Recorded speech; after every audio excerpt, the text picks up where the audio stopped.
Two. Okay, now it's working. Yay. All right. So now that we've done the one-word check-in, um, today's format is for about 1.5 hours, we're all going to be together and we'll have a 5-minute comfort break every 25 or 20 minutes. But also, if you need at any time to, rest, take a break, do you, it's all about being okay.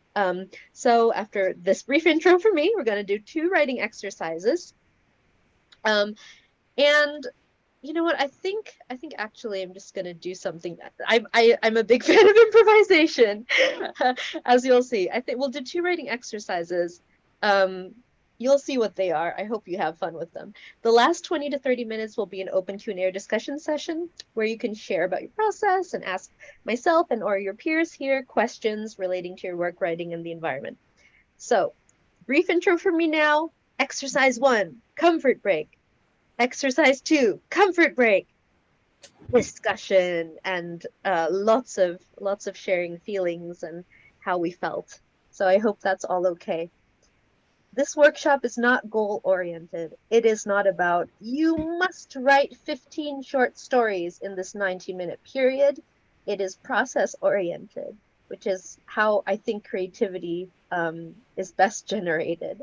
So it's about going with the flow, and not being so tied to outcome, which, as Jennifer mentioned, we live in a capitalist society that is very much attached to outcome, outcome, outcome. Just relax for this time period that we're together. So I'm going to start by quoting an interview with Bayo Okomolafe in Deutsche Welle, and this was quoted by this incredible Poetry Society lecturer by M. Nurbese Philip. If you don't know who M. Nurbese Philip is, she is absolutely brilliant. And Bayo Okomolafe is this Nigerian philosopher, and he said, what we rudely call quote unquote nature today does not even have a name in Yoruba culture, because there was no distinction between us and the goings on around us, Okomolafe says. The Yoruba religion of Ifa, he explains, sees a vitality in the non-human world. Mountains could be consulted, trees could have privileges. And I really recognize this from my own cultures as well, Javanese and Minang, and I think thousands of cultures around the world. Nature isn't something that's separate from us, right? It is, so I'll give you an example. My book, Ultimatum Orangutan, or Ultimatum Orangutan, it's a bilingual title in English and in Indonesian. Every time you say orangutan, you're speaking Indonesian because orangutan comes from Indonesian. It means person or people of the forest. Orang means person or people. Utan means forest. So even when we say orangutan, we're saying these guys are people too. They're forest people, So there is this real interlinkage. Another example I like to use is in Baso Minang, in my mom's language, we call tigers inyak, which is the word for grandparent. So we believe that our ancestors come back to the earth in the form of tigers. So for me, seeing all this, like Nature Conservancy, save the tigers, to me, it's also really spiritual. I'm like, please save my grandma. I mean, it is actually that literal, but, as, indigenous peoples are so rarely consulted. And the way nature, quote unquote, is managed has been, if you think about nature writing, people will bring up Thoreau, people will bring up Walden, but not a lot of people bring up indigenous philosophies and oral traditions that were there before, colonization and the decimation of much of Native American land. And that relates to the second point that I want us to think about. So all of this, by the way, is quoted from an essay that I wrote for Louise Kenward's upcoming Moving Mountains anthology, which you should check out, which is an anthology by chronically ill and disabled people like us about nature writing. So relatedly, the word Anthropocene does not to me mean what it seems to mean to most of the Western world. What Indigenous communities around the world understand of Anthropocene is the following, written by Indigenous scholar Zoe Todd and Heather Davis. They wrote an article called The Importance of a Date or Decolonizing the Anthropocene. And they themselves acknowledge that they take this from various Indigenous communities around the world. Because academia is usually like, we put this theory forward. We're the first people to think of this theory. And they're like, no, actually, a lot of people around the world have thought of this. So they say the Anthropocene is not a new event, but is rather it's the continuation of genocide and dispossession And you couple that with the literal transformation of the environment for the past 500 years. And the Anthropocene continues this logic of the so-called universal, right? Saying things are universal is a very Western colonial concept. And that is meant to sever the relationships between mind, body, and land. Remember, our cultures so intertwined, but then European colonization is like, there's nature, there's people. So that separation between mind, body, and land, that's part of this juggernaut of European and other colonial environmental destruction. Indonesia is a colonial country as well that led us to this moment. It's after enduring many mass murders of people trying to protect their profound connection to and stewarding of their lands. And these connections inherently include indigenous disabled peoples' non-separation from nature. They're disabled people all around the world, and communities that are stewards of land, indigenous peoples, have a much higher percentage of disabled people for various reasons. So let's begin with a guided meditation for 5 minutes called Earth and Your Body Mind. And you can close your eyes, or you can turn off your camera, do whatever you need to get very comfortable. And I'm just going to lead you on a bit of a journey if you trust me, which I hope you can. So just close your eyes, make sure you're in a very comfortable position. And I'm going to ask you to feel your feet. Really feel where your feet are, whether you are laying down, whether you are sitting, whether for some reason you are standing while with us. In whatever position you're in, really feel your feet. Feel your right foot and its sole. Feel your toes on your right foot. Maybe wiggle them around. And feel your left foot. Feel the sole of your left foot.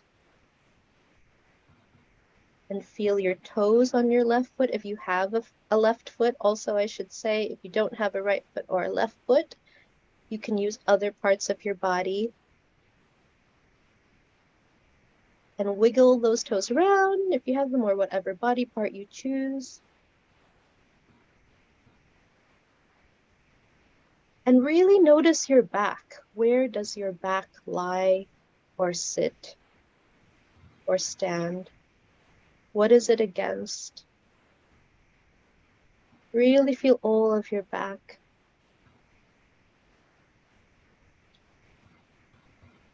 And really feel your head now. Just try and feel your head, your ears, your scalp. Relax your forehead. Relax your cheeks. Relax your chin. Relax your neck. And now I want you to imagine that you are a tree that is sturdy, and that there is an inner tree light in whatever color you can imagine between your head and your back and the lowest part of your body. That there's just glowing light between all of those parts of you.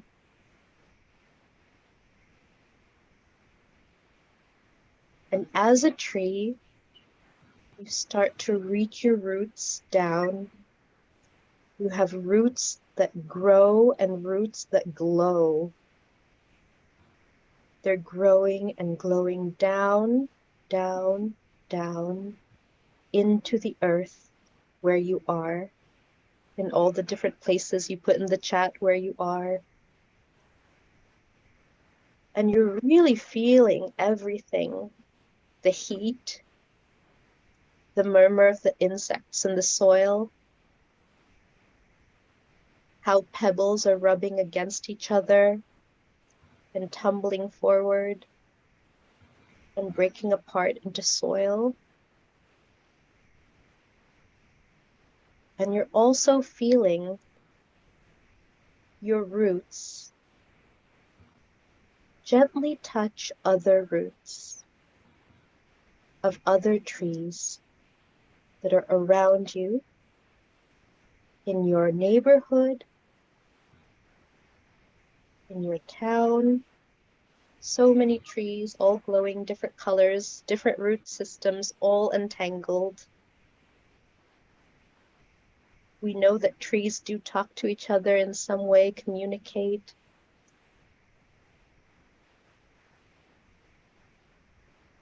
Go further and further out. You're part of this massive system of life.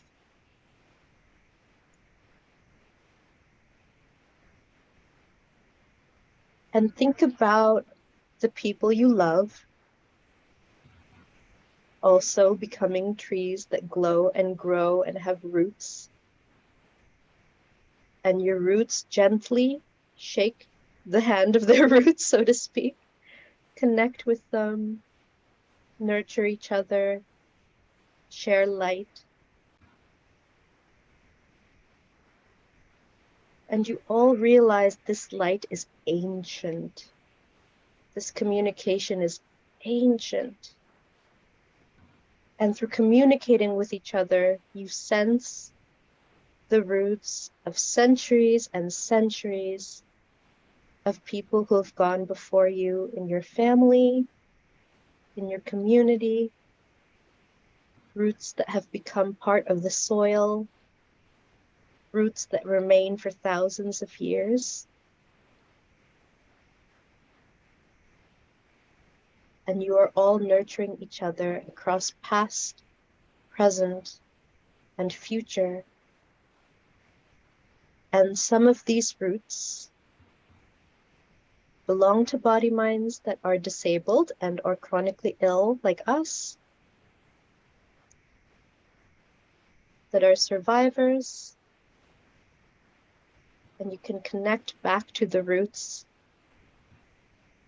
of the disabled and chronically ill people who have gone before us, who have become the soil, our elders who are still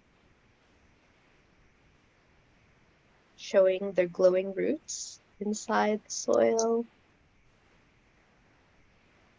and centuries of disabled ancestors as trees and glowing roots.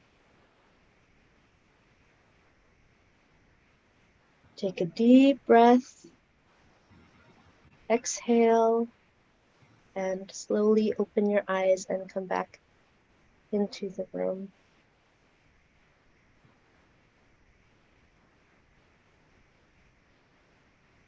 So thank you for doing that with all of us. So here's your first assignment, should you choose to accept it. I don't know why I'm coding Mission Impossible.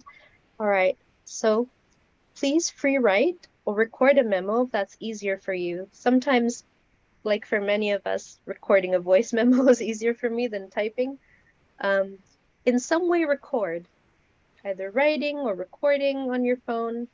For the next 15 minutes, what's coming up for you based on the meditation? What do you want to write about this earth that we're in that is heating up due to capitalism and colonialism, where we don't know how many chemicals exactly we're in contact with every day, or necessarily where food comes from, and how we can try to reconnect. And if you get stuck while you're free writing, just, write or say or sign, I don't know what to write. I don't know what to write. I don't know what to write, over and over until something different comes up. But just keep writing for the next writing or speaking for the next 15 minutes. I'm gonna try and join you. So the clock starts now. Good luck.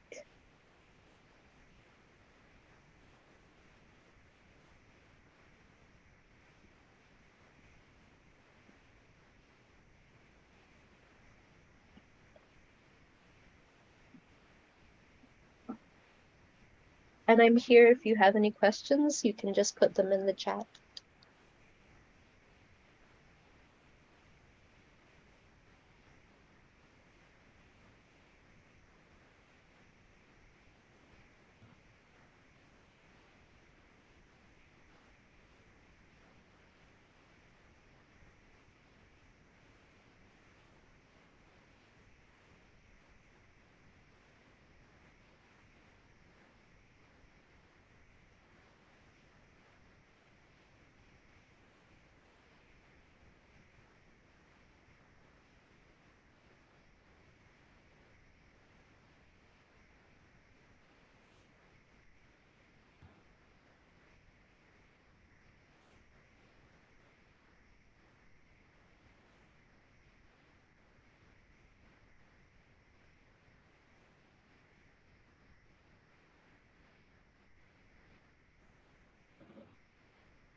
So you'll notice also I didn't tell you what genre to write in because we are genre fluid in this workshop.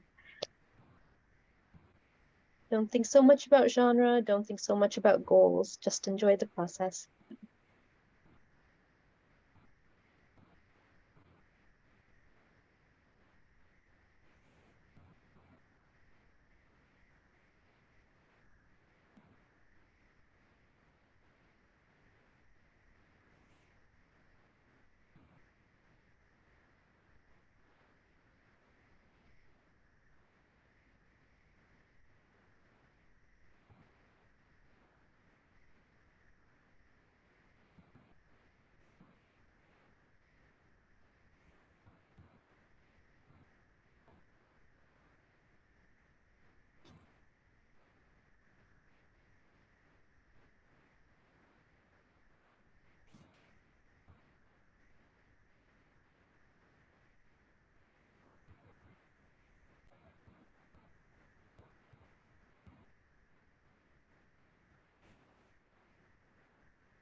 Also, please feel free to take, as mentioned, your own comfort breaks within these 15 minutes. I know that writing for 15 minutes straight is difficult for a lot of us, so feel free to take little breaks.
About 5 more minutes.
2 more minutes.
Okay.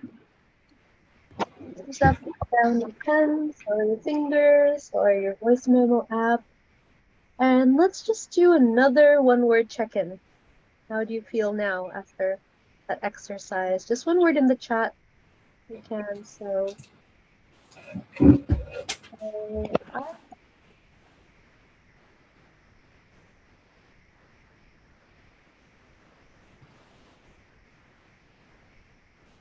oh, thank you so much for these beautiful words. I'm really glad. Kurt, Becky Mary, please, like again, as I said, like I really don't want anybody to use up their spoons or energy units, go over how many spoons you have today in this session. Pace yourself. Everybody's body mind is different. I don't want anybody to hurt themselves, but I'm really glad that this has been useful for you. So I'm going to share a little bit about disability ancestry in the environment, right? So as mentioned, one of my cultures, tigers are ancestors. Another aspect about a culture I come from is that in Javanese culture, we have disabled gods. Yes. And society is so ableist that it wasn't until I was well into my 20s that I was like, oh my God, in my culture, there are disabled gods. I didn't, yeah, ooh. It's like because of the constant societal ableism, you don't recognize that, yes, there are, gods that would be called little people, and there are gods that would, as Carly Finley, appearance activist, says, like have been marginalized by society due to how they look, et cetera, right? And actually being disabled was seen as closer to the gods. And along with this whole culture in which there was no separation between man and nature, right? That's a very Western colonial thing. But when Dutch missionary hospitals came to Indonesia, they destroyed that culture, right? So I always think about that. And I always think about the forests that existed in which disabled gods and people were seen as holier.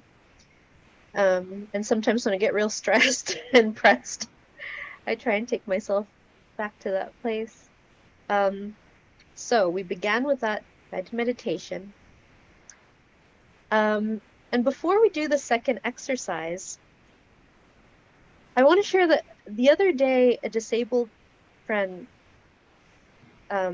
shared with me the thought that disabled people haven't been writing for very long. And I was like, what? No, disabled people have always been writing.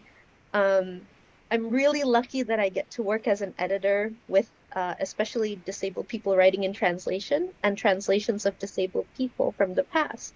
So from translator Salma Harland, I got to learn about Abu al-Ala al-Ma'ari, I hope I'm pronouncing his name correctly, who was a blind vegan Muslim poet and philosopher who was born in the 10th century and who was really ostracized for being both being blind and being vegan. Vegans continue to have a hard time, I think, in society today. Um, uh, and there were always disabled people writing about what we today might call nature, right, and the environment. So this is ancient stuff, and I think sometimes when you're in white academia or white literature, people seem to have a very short memory, like, oh, we've only been writing since, like because those are the Western records. But if you look beyond that, this stuff is really, there have been disabled people writing all over the place for so very long. And I remember I once spoke on a panel about environmental literature, and this girl said, but in London, we're so far away from nature. I mean, first of all, London is apparently the greenest city in Europe with lots of forests, but it's interesting what we call nature, right?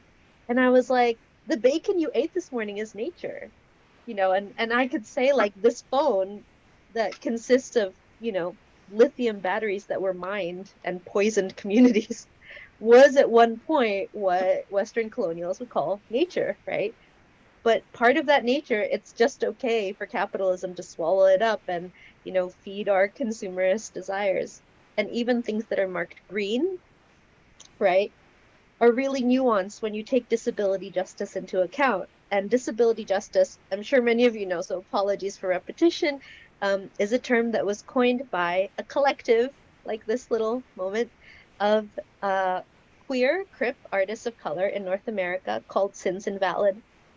And disability justice, you can look them up, Sins Invalid, really wonderful concept. I think the disability justice, as I mentioned, is ancient and has many pluralities, and there are many different kinds of crip time and crip ways of being, right? Um, and I think about disability justice a lot in relation to the environment. For instance, for some of us, you know, we need plastic to survive, right? I know there's been a lot of ableism against disabled people who have to use plastic straws literally to survive. And plastic, in order to literally survive, disability activist Alice Wong was very publicly in the ICU recently and said, I could not survive without plastic. And this is the wrinkle in the sort of ableism that persists in the environmental movement, right? And it's like we need to think of alternatives to this kind of behavior in these kinds of societies. I also think about disability justice when I think about, so there's a lot of talk about, green energy, electric cars, but the same metals that are needed for electric cars come from mines in places like Indonesia that create. Do you remember the film Erin Brockovich with Julia Roberts when she was acting very sassy and pretended to be working class for the sake of the movie? Erin Brockovich, I think she won. I think she won an award. But in any case, so in that film, I'm showing my geriatric millennial age. In that film, Julia Roberts combats, this corporate pollution that is causing carcinogenic activity, right? Causing cancer in communities. That exact same quote unquote Erin Brockovich compound is polluting communities in Indonesia where there's mining that is supposedly going to contribute towards green transport and green cars, right? So when we think of green and we think of nature and the environment, like whose environment are we talking about here and what are we doing to other people around the world? Yes, the recording will be available, I think. I hope it's still recording. So the second exercise we're all going to do is think of a particular issue that you care about with regards to the environment. Okay, great. Still recording. Thank you, Jennifer. And this can be as simple as, my God, London should not be this hot, or Nottingham, or wherever you are. It can be, you know what? I really wish that I had accessible ways to travel within woodland areas, right? It can be, you know what? I wish that our computers and phones didn't consist of elements that are taken from mines that create disability for people in places where disabled people are treated horribly, right? Um, it can be any issue with regards to the environment and tie it to how you feel in your body mind. I think a lot of us rightly so, feel a lot of anxiety, not only because of gestures widely, societal ableism, but also because of what's happening to the environment and how, the 100 or so corporations are polluting the earth, how the American military, which is the largest non-corporate polluter in the world, is still operating, all of these things creating climate change, and all of these histories, as I mentioned, of genocides and land dispossession that leads to this. So think of how that sits in your body. Where does the anxiety live? What does it look like? Could you draw it? And still drawing on the interconnections you made in the previous half hour, write about how that feels in your body mind. Why do you care? How would your body mind feel if the issue were a thing of the past? Like what would that really feel like? And what's the journey between how you feel now and how you would feel if this were resolved? Sometimes I think of my anxiety as like a cloud, like a squiggly, poorly drawn cloud that sits in my chest or sits in my head, at the top of my head, sometimes in my back. You can use colors.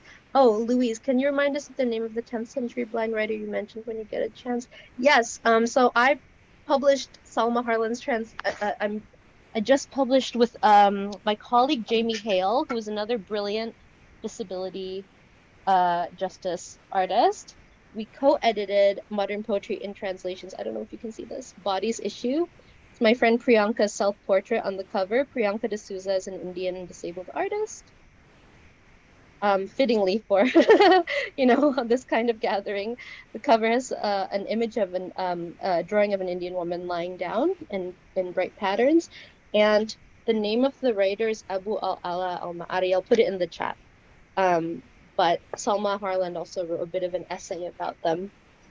So yeah, let's continue this ancient tradition of writing from a disabled body mind.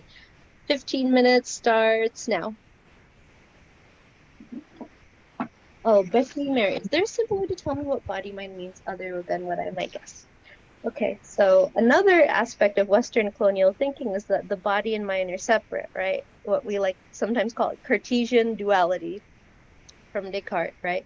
That the body and the mind are separate. And that has informed a lot of very poor, as I'm sure Jiffa and Healing Justice colleagues can attest, like really poor policies that see somehow the body as separate from the mind. And I think body mind is just a concept that people use to denote that these things are not separate, right? When you have a headache, you feel it in your flesh, right? When you're anxious, that manifests in your body. So yeah, I hope that is a good explanation. And Rosa, I will put his name in the chat right now. So happy writing. The clock has begun. Thank you all.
Okay, 5 more minutes.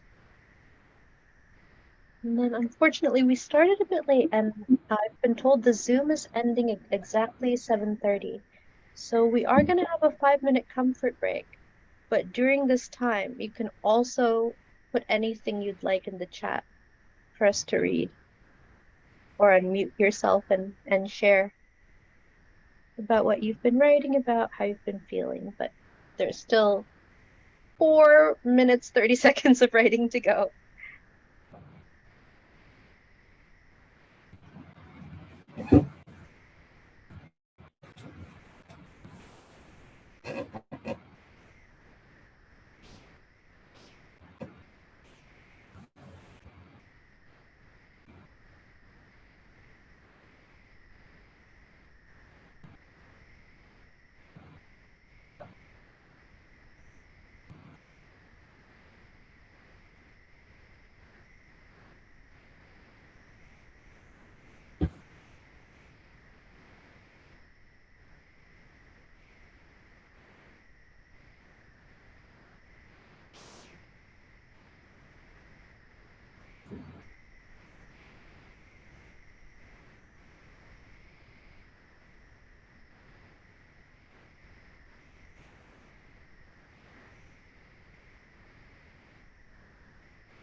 Okay, a minute to go. Wrap it up. Thank you for joining, Laura Elliott, and I think the rest of you can stay for a little bit of discussion.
Okay.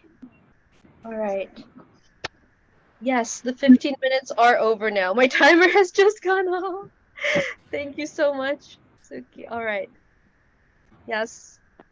So, um, in the interest of time, we're gonna have an open discussion slash forever comfort break. Oh boy, like improvisation, which means basically feel free to share in the chat or unmute yourself. And share how this experience has been for you. Becky, marry me with another question. Can you recommend any particular references about the Javanese gods or gods you mentioned? Has much been written in English? I hope it's not out of order to be asking these questions. No, of course not. It's not out of order at all. Yeah, my colleague Slamet Anik Stohari, I'll just put his name in the chat. He wrote, he's a disabled academic, and he wrote a book called Disability in Java. But also, if you look up, like, Javanese culture is really influenced by Indian cultures. So we have a version of the Ramayana and the Mahabharata. And so a lot of our disabled gods are sort of like versions of their disabled gods. So if you think about it, there's always this interconnection, right, between disabled mythologies. That's really interesting. I think one thing I want to try and remember a lot is that all of us here today, we're writing in the tradition of thousands and thousands of other disabled people in the past and chronically ill people in the past who've been writing about the environment. It's not new. We've been here all along, and just to be grateful that maybe their energies are still all around us. If anybody would like to share, I know some of you might be taking a bit of a break, but what have you been writing about? Would anybody like to share? Suki, these exercises actually brought up a lot of hard feelings. Yeah, I hear that. And I'm sorry if, I'm sorry that that happened. I think we're in a time of many crises. Oh, in a good way. Okay. All right. Well, I'm glad in a good way. I hope that the writing helped sort of process them in some way. And I'd love to hear more. You're okay? Definitely the writing helped. Okay, thank you. Could I? Yes, of course. Please unmute. Ooh, Helen. If it's okay for me to read out your work. Subterranean constellations that tell their own stories in crypt time, crypt words. That's beautiful. You made me think of the stars as also part of the environment, right? Rosa, I wrote about my sound sensitivity. I'm autistic and it was very therapeutic. I will paste mine. Oh yes, please, Rosa, thank you. I wrote very slowly as always and got like relatively little done. But as I said, this is process oriented and I feel like I got a lot of germs of things there. Oh, beautiful. Rosa, would you be all right reading out your work if you'd like? You can unmute if you'd like. If not, that's okay. Hi. Oh, hi. This is going to be quite strange reading it out. Oh, me too, if that's okay. Yeah, no, it's fine. Okay. How can you go down into the earth when the fire alarm is so loud and rattling around your ears like an angry blue bottle looking for a way out? Your roots go down, but the vines in your head are so twisted. There's no distinction between me and the world around me. I am the sound of the alarm. It slips inside my head and dissolves like salt. I am water. A drop that is part of the wave of everything that is. This sofa, this dappled light, the pen in my lap. We're all part of the wave. The alarm bounces around the small caves of my ears. Sound to me is as physical as anything. I feel what I hear.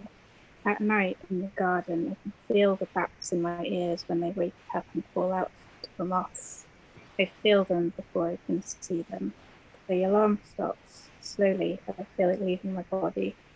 I can still feel the imprints in my ears 10 minutes later. This energy is alive.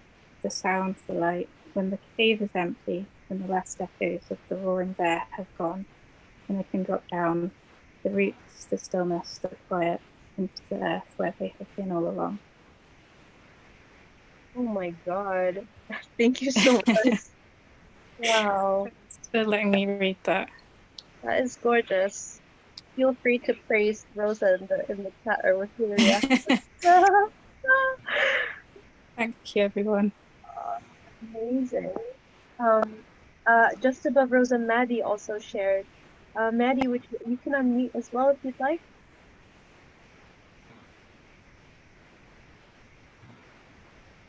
Hey, I just want to say I really liked your piece, Rosa. That was really good and yeah, very relatable. I wrote about something similar actually. I don't really want to read it out because I'm not sure I can actually fully read like all my handwriting back because I was just scribbling out. But I struggled to get into the headspace really, and I found the cars going past outside dragging me back into the like capitalist ableist world, and I realised that the balcony that I'm on has become really important to me. It's kind of like my shield against that, all my plants and stuff trying to protect me from that. So that's basically what I wrote about. That's wonderful. Wow, a balcony of plants and flowers as a shield is so evocative. Thank you so much, and I hope they continue to protect you from the sensory onslaught of the world. Would anyone else like to share? And you can also ask each other questions or I ask. don't mind sharing. Yeah, sure, Roman, please. Right. Yeah, I wrote this during just after the meditation, which I really, thought eased up into writing. Me, a tree, golden like a firework, like energy that I've never held, currents that go into the soil, through the earth, and straight to the roots of ancestors I've never touched. Beneath me, not stumps, not ashes, but networks to the past.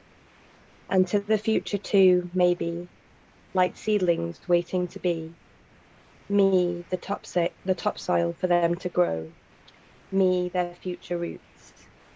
I reach and brush up against something new. The ground glows warm and lights me up. Oh my God. This is an amazing group. This is such a great group. Thank you so much. Neither Thank future you. roots. I love that last line as well.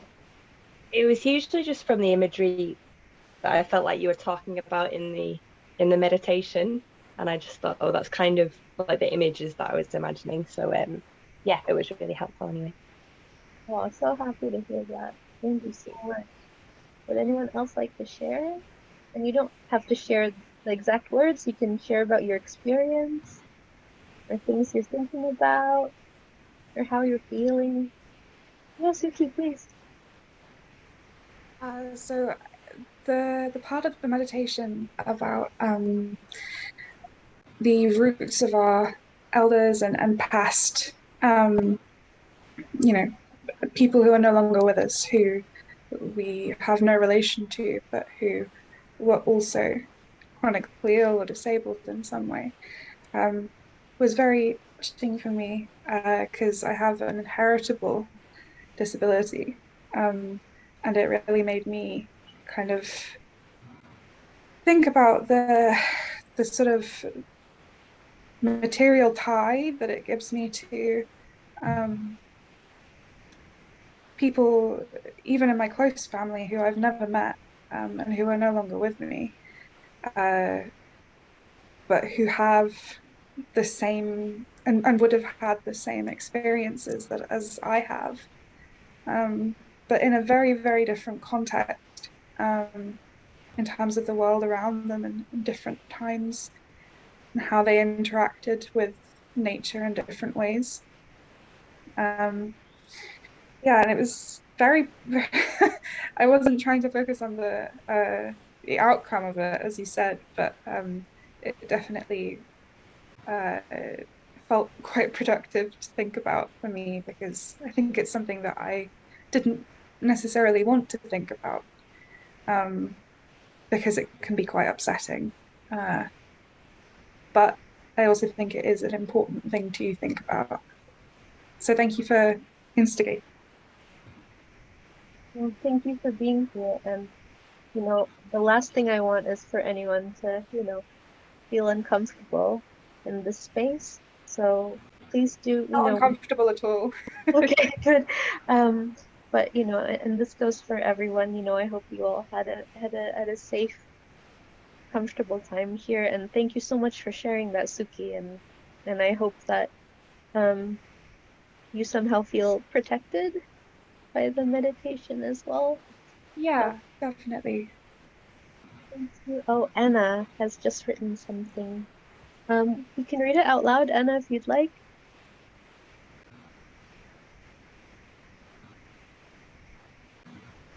Or not, that's okay too. I think Okay. I basically wrote Extreme Consciousness, but I started thinking about how like a lot of my experiences with nature have been through when I was growing up. Were like very physical things, like walking and going fishing.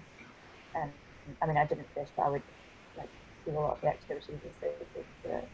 And since becoming ill, that kind of family relationship and the physical kind of thing has been lost somewhat. But in the same way, like what you were talking about with like ancestry and everything made me think differently. So it's like thinking about my grandma that had a garden, and she had later on her Parkinson's, and it made me I had not really thought about, but some of the things that she would say, like it's very connected to like like disability and ableism and stuff. Like I remember she would talk to me about how she didn't like she always felt really self-conscious and embarrassed when she was taking her like her wallet out of her purse, because she think, oh, she's people are gonna think I'm a silly old woman. I'm just like holding people up, and I've got and that really shows you being slow isn't a bad thing, and it's like how we're encouraged to be like so fast and that, and and always like kind of like instead of just watching things or doing other things, because I still do have that connection to nature. It's still there. Sorry if that didn't make any sense, but that's what I kind of brought. Thank you so much for sharing. That made so much sense. And you made me think about people in my immediate family who I also had not thought of as a crip elder. People in our family who, have or had dementia, the different things coming up with aging. So thank you. Oh, Deborah's also written something. Would you like to share, Deborah? I guess this is Deborah, the process here. Sure. I mean, I'll just read what I wrote. What came up for me with that prompt was that much of what I can imagine are the ways that people, and specifically some of my ancestors who were sick, like in the ways that I am, back then were often disregarded and suffered and died more quickly. And yet the trees that I imagined during those same time periods were, for the most part, stronger and healthier than their counterparts, and their tree descendants are now. Not all of this tracks exactly, but in general, and thinking about trees and humans in relation to each other across time and space, resistance realities, separately and together. Thanks. Thank you so much, Deborah. Yeah. It's like a forever prompt to think about humans and plants separately and together, as you aptly said. Yeah, Becky Mary says yes, the part in the meditation suggesting the ancestors in this. Oh, I'm really glad that we are surrounded by ancestors that have become minerals all the time, and including deaf and disabled and chronically ill ancestors. Another connection that I'll share just from, again, my Indonesian context is when my mom was little, medicines were found in the front yard, she said. You didn't go to the store to get them, right?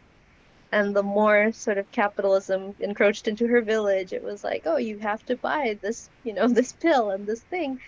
And right now in Indonesia, pharmaceutical companies are part of a lot of rainforest destruction. So it's like, and indigenous peoples don't get anything out of that, get evicted, get trees burnt down, die from pollution. Like nearly 100,000 people died from rainforest fires in like 2015 alone, which not a lot of people in the West know about, but it's for consumption, right? So, in Ultimatum Orangutan, I also read about how when I was in St. Thomas's Hospital in the pain management program, I was opposite Big Ben, and it reminded me of how like there are ancestral medicines that were hard for me to find in my home country because they'd been taken up by pharmaceutical companies or razed to the ground for timber companies or turned into palm oil plantations. That's a big one. So another thing that I want to impress is that upon the group is like, so Indonesia is the largest palm oil producer, and half of our groceries contain palm oil in some form. Our soaps, shampoos, detergent, you name it, serums, moisturizers, everything else. And palm oil plantations rest on raised rainforests. So what happens is old growth rainforest gets cut or burned, and then palm oil plantations come up to cater to Western and global consumption, right? So when I hear people say plant trees, it's like, which trees? Because actually the planting of palm oil trees around Indonesia is like a complete disaster. So also to regard trees as just as individual as humans, right? That can contribute to, yeah, right plant, right place. Okay, yeah, exactly. Because Oh, I'm so sorry to interrupt you. I just really don't want your wonderful words to get no, off. no, no. We have 1 No, minute. not at all. It's I'll been stop wonderful. for now and I'll just say thank you to so Yeah, many of please. you have shared, and thank you so much to Louise and to Jiffa and to Jennifer. Thanks for having me. And yeah, if anyone wants to follow Resting Up on Instagram and submit some of your work, we can hopefully host it on our website as well. And thank you to Oka for a wonderful session. What a great way to start the weekend. So thank you all so much.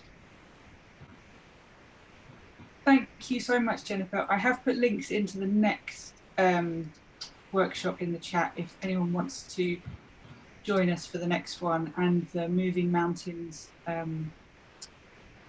website will have, just paste it in again, we'll have any updates and links to recordings. So why this isn't there. Yes, as and when they get put up. Yes, so thank you to Jiffa for introducing the work of the RemitCon project and Healing Justice London, to Jennifer for hosting us, and a massive round of applause to Oka. I could listen to you talk all evening. I can't believe that's an hour and a half gone already. Yeah, thank you everyone who came, and gosh, some beautiful writing to continue with, I hope. Thank you. Have a lovely weekend.